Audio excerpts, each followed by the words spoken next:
nature numériquement identique. Qu'est-ce que je veux dire? Daniel, je ne me souviens plus du nom des enfants. Théophile.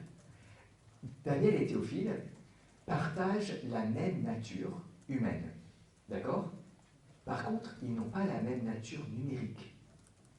Daniel, c'est c'est un être humain concret. Théophile, un autre être humain concret. Numériquement, ils sont deux. Et deux manières de partager cette même nature.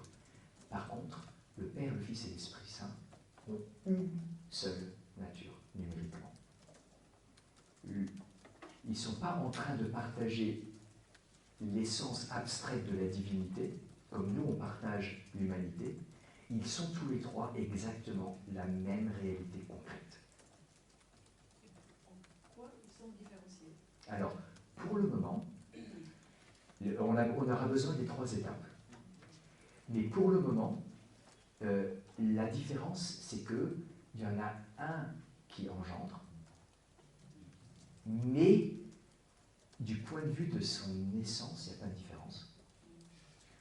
C'est là que, en fait, à la fin, mais il faudra 2 heures pour arriver là, la fin c'est complètement génial.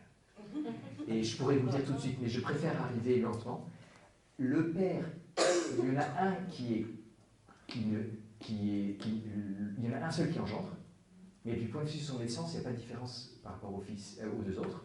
Il y en a un seul qui est engendré, et il y en a un seul qui est spiré. Mais du point de vue de leur essence, ils sont beaucoup plus proches que nous, on est proches entre nous, parce qu'ils sont parfaitement et identiquement la même chose. Alors, c'est incompréhensible à l'esprit humain. Thomas n'est pas en train de dire qu'il prouve ça, il essaye simplement d'utiliser des catégories pour nous faire approcher du mystère. Et jusqu'au bout, ça va rester incompréhensible, mais je pense... L'idée, c'est toujours, on va essayer de clarifier un peu, mais on ne va jamais comprendre. Et on est obligé de tenir deux choses. D'un côté, oui, il y a des processions qui n'auront pas l'unité parce qu'elles sont intérieures, etc., etc., etc. Et d'un autre côté, l'essence est parfaitement la même, mais parfaitement jusqu'au bout numériquement.